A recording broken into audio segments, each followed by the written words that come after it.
Sistem pembuktian. Pembuktian adalah perbuatan membuktikan. Membuktikan berarti memberikan atau memperlihatkan bukti, melakukan sesuatu kebenaran, melaksanakan, menandakan, menyaksikan, dan meyakinkan. Menurut R. Sugesti, membuktikan ialah meyakinkan hakim tentang kebenaran dalil atau dalil-dalil yang dikemukakan dalam suatu sengketa. Sistem pembuktian adalah cara atau aturan yang digunakan dalam proses pengumpulan dan penilaian bukti dalam suatu perkara hukum. Sistem pembuktian bertujuan untuk menentukan apakah terdakwa bersalah atau tidak bersalah dalam suatu tindak pidana.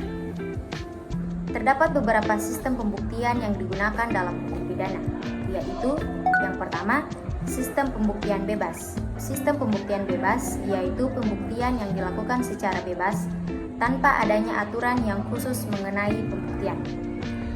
Yang kedua, sistem pembuktian terbatas. Merupakan suatu pembuktian yang dilakukan dengan aturan-aturan yang telah ditetapkan oleh undang-undang atau kebiasaan hukum. Yang ketiga, sistem pembuktian terbalik, yaitu pembuktian yang dilakukan dengan membalikkan beban pembuktian dari jaksa penuntut umum ke terdakwa. Tujuan pembuktian bagi para pihak yang terlibat dalam proses pemeriksaan persidangan yaitu bagi penuntut umum. Bagi penuntut umum, pembuktian merupakan usaha untuk meyakinkan hakim, yakni berdasarkan alat bukti yang ada, agar menyatakan seorang terdakwa bersalah sesuai dengan dakwaan.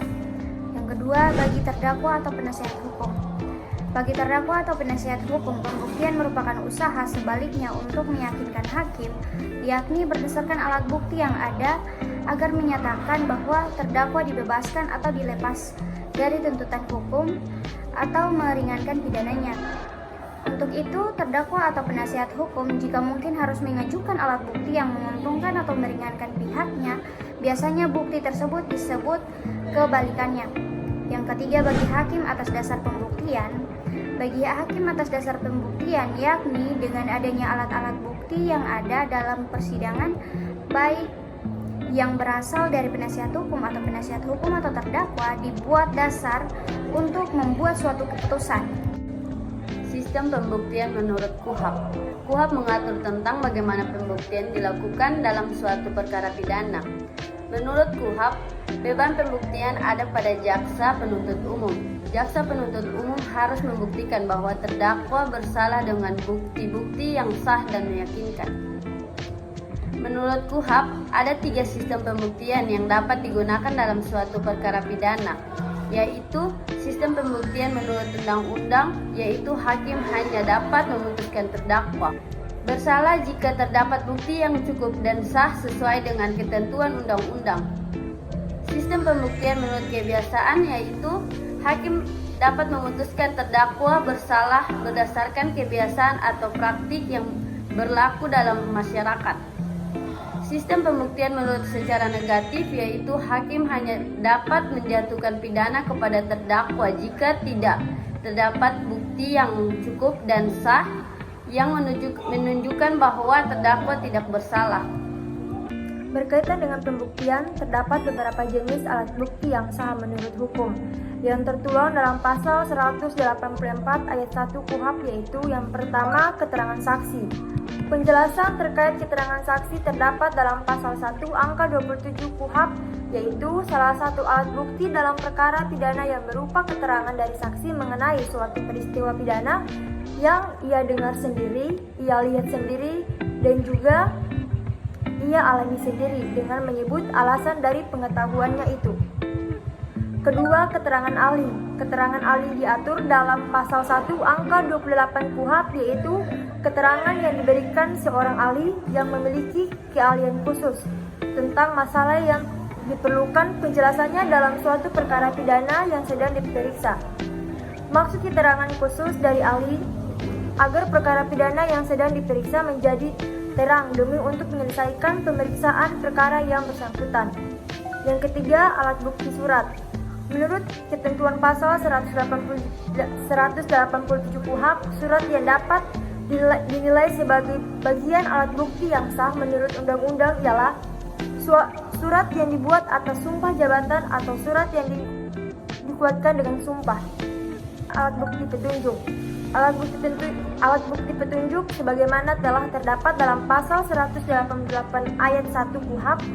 Petunjuk adalah perbuatan, kejadian atau keadaan yang karena persesuaiannya baik antara yang satu dengan yang lain maupun dengan tindak pidana itu sendiri menandakan bahwa telah terjadi suatu tindak pidana dan siapa pelakunya. Keterangan terdakwa.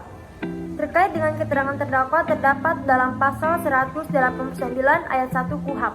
Keterangan terdakwa ialah apa yang terdakwa nyatakan di sidang tentang perbuatan yang ia lakukan atau ia ketahui sendiri atau alami sendiri. Pada prinsipnya, keterangan terdakwa adalah apa yang dinyatakan atau diberikan terdakwa di sidang peradilan. Demikian telah dijelaskan pembuktian yang dimaksud dalam KUHP, bahwasannya untuk menentukan seseorang bersalah atau tidak maka harus dilaksanakan sesuai dengan pasal 183 KUHP, yaitu berdasarkan sekurang-kurangnya 2 alat bukti sebagaimana dimaksud dalam pasal 184 ayat 1 dan keyakinan hakim. Sistem pembuktian hukum acara pidana bertujuan untuk menilai alat bukti dalam perkara yang sedang diperiksa. Pembuktian adalah ketentuan-ketentuan yang berisi pedoman tata cara yang dibenarkan undang-undang untuk membuktikan kesalahan yang didakwakan terhadap terdakwa. Pembuktian merupakan bagian terpenting dalam sidang pengadilan karena dengan pembuktian akan tampak apakah terdakwa bersalah atau tidak bersalah. Apabila hasil pembuktian dengan alat-alat bukti yang ditentukan dalam undang-undang itu tidak cukup kuat membuktikan kesalahan yang didakwakan, maka terdakwa dibebaskan dari hukumannya. Sebaliknya, kalau kesalahan terdakwa dapat dibuktikan dengan alat-alat bukti yang disebut dalam pasal 184 KUHP, maka terdakwa dinyatakan bersalah. Kepadanya akan dijatuhi hukuman. Yang berikut yaitu sistem pembuktian terbalik. Dalam tindak pidana korupsi, pembuktian dikenal dengan sistem pembuktian terbalik. Sistem pembuktian terbalik dalam tindak pidana korupsi adalah salah satu bentuk extraordinary legal instrument yang dibentuk untuk menangani masalah korupsi yang dalam pemberantasannya diperlukan instrumen-instrumen yang luar biasa pula, mengingat korupsi merupakan salah satu kejahatan yang luar biasa. Dalam penjelasan sesuai Undang-Undang Pemberantasan Tindak Pidana Korupsi menjelaskan bahwa sistem pembuktian terbalik yang digunakan adalah bersifat terbatas dan berimbang, yakni terdakwa mempunyai hak untuk membuktikan bahwa ia tidak melakukan tindak pidana korupsi dan wajib memberikan keterangan tentang seluruh harta bendanya, harta benda istrinya atau suami, anak, dan harta setiap orang atau korporasi yang diduga mempunyai hubungan dengan perkara yang bersangkutan. Sistem pembuktian terbalik digunakan dalam beberapa kasus tindak pidana korupsi. Sistem pembuktian terbalik merupakan salah satu sistem pembuktian yang mana beban pembuktian tidak hanya ditanggung oleh jaksa penuntut umum, akan tetapi juga oleh terdakwa. Pembuktian terbalik berarti beban pembuktian terdakwa harus membuktikan bahwa harta yang dimilikinya berasal dari sumber yang sah. Sistem pembuktian terbalik ini diatur dalam Undang-Undang Nomor 31 Tahun 1999 yang diubah dengan Undang-Undang Nomor 20 Tahun 2001 Pasal 18B Undang-Undang Tindak Pidana Korupsi. Pembuktian terbalik bertujuan untuk memudahkan jaksa penuntut umum dalam membuktikan tindak pidana korupsi karena seringkali sulit untuk membuktikan asal-usul harta yang diduga berasal dari korupsi. Sistem pembuktian terbalik berlaku dalam hal pembuktian tentang sumber atau asal harta kekayaan yang dimiliki oleh terdakwa, bahwa dalam perkara tindak pidana korupsi terdakwa wajib membuktikan asal-usul harta kekayaan, bahwa dalam perkara tindak pidana korupsi terdakwa dapat dikenakan sanksi tindak pidana dan sanksi perdata jika tidak dapat membuktikan asal-usul harta kekayaannya. Dan sistem pembuktian terbalik memberikan kelebihan kepada terdakwa untuk membuktikan dirinya tidak bersalah. Administrasi peradilan dalam tindak pidana korupsi. Administrasi peradilan dalam tindak pidana korupsi melibatkan proses-proses administratif yang terkait dengan penanganan perkara korupsi di lembaga peradilan. Berikut adalah beberapa aspek administrasi peradilan yang terkait dengan tindak pidana korupsi. Yang pertama, pendaftaran perkara. Administrasi peradilan dimulai dengan pendaftaran perkara korupsi. Pihak yang memiliki kepentingan dalam perkara korupsi dapat mengajukan permohonan atau laporan ke lembaga peradilan yang berwenang. Pada tahap ini, data dan informasi yang relevan dikumpulkan untuk membuat catatan perkara. Yang kedua, penyidikan. Setelah pendaftaran, perkara korupsi biasanya akan melalui proses penyidikan oleh penegak hukum seperti kepolisian atau lembaga anti korupsi. Administrasi peradilan dalam tahap ini mencakup pengumpulan bukti-bukti, pemeriksaan saksi, dan pencatatan hasil penyidikan. Poin yang ketiga yaitu penuntutan. Jika hasil penyidikan menunjukkan cukup bukti adanya tindak pidana korupsi, jaksa penuntut umum atau penuntut khusus akan mengajukan surat dakwaan ke pengadilan. Surat dakwaan ini berisi rincian kasus, tuduhan terhadap tersangka, dan bukti-bukti yang mendukung dakwaan tersebut. Yang keempat, persidangan. Administrasi peradilan dalam persidangan mencakup pengaturan jadwal sidang, pemanggilan saksi, penerimaan bukti, dan pencatatan seluruh proses persidangan. Hakim bertanggung jawab dalam mengatur persidangan dan memastikan bahwa proses berjalan secara adil dan sesuai dengan hukum. Yang kelima, putusan. Setelah persidangan selesai, hakim akan mengeluarkan putusan berdasarkan pertimbangan hukum dan fakta-fakta yang terungkap dalam persidangan. Administrasi peradilan dalam tahap ini mencakup penulisan putusan, pemberitahuan putusan kepada pihak-pihak yang terkait, dan pencatatan putusan dalam sistem peradilan. Yang keenam, pelaksanaan putusan. Jika terdakwa dinyatakan bersalah, administrasi peradilan juga melibatkan pelaksanaan putusan. Ini mungkin termasuk menjatuhkan hukuman seperti penjara, denda, atau sanksi lainnya. Sistem administrasi peradilan juga memantau dan mencatat pelaksanaan putusan tersebut.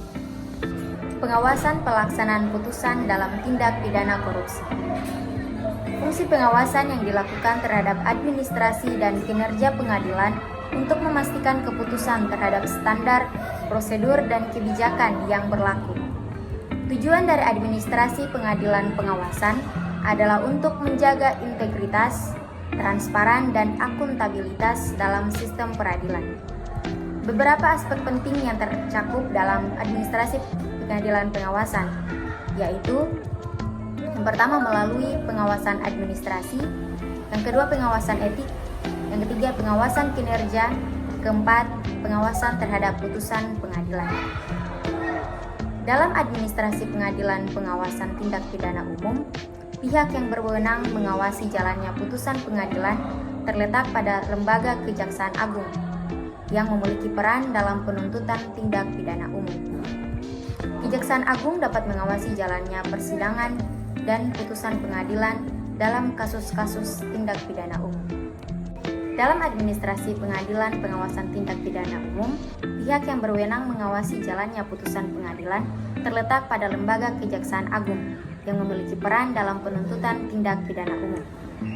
Kejaksaan Agung dapat mengawasi jalannya persidangan dan putusan pengadilan dalam kasus-kasus tindak pidana umum yang ditangani oleh jaksa penuntut umum, sebagaimana yang diatur dalam pasal 14 KUHP.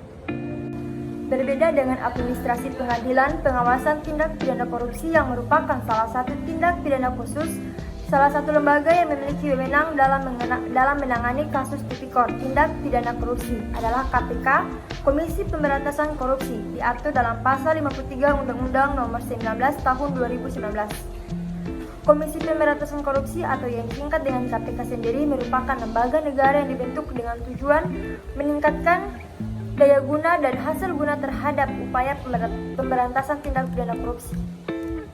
KPK bersifat independen yang bebas dari pengaruh kekuasaan maupun dengan melaksanakan tugas dan wewenang yang sebagaimana telah diatur dalam Undang-Undang Nomor 5 Tahun 2014 tentang Aparatur Sipil Negara.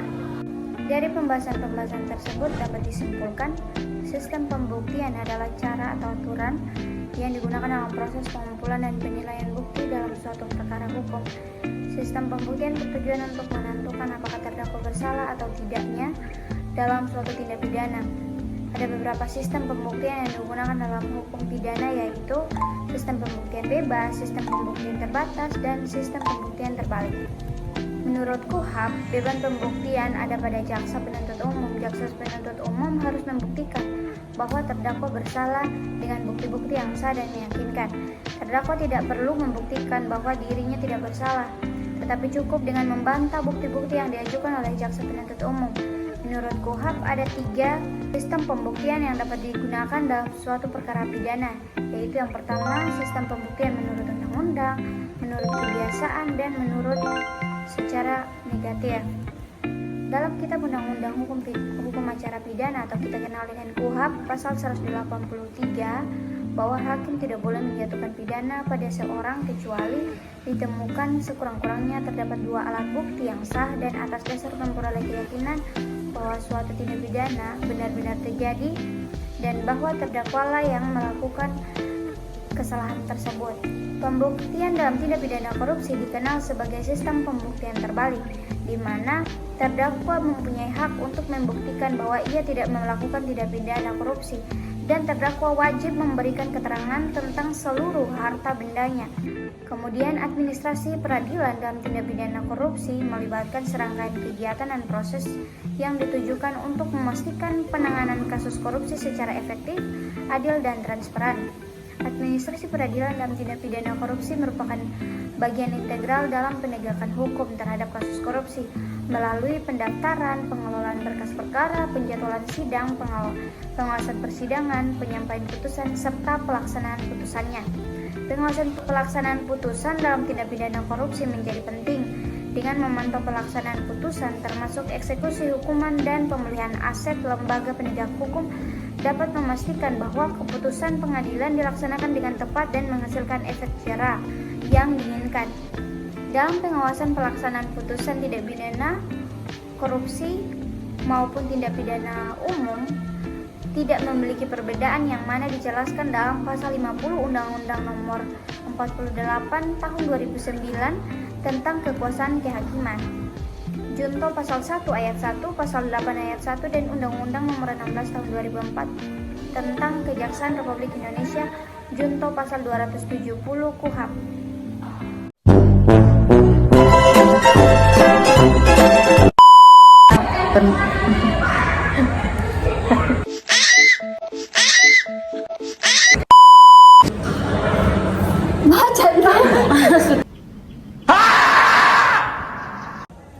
Berkaitan dengan pembuktian, Saksi, penerimaan bukti,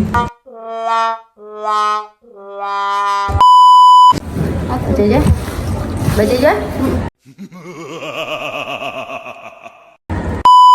Satu bentuk extraordinary legal instrument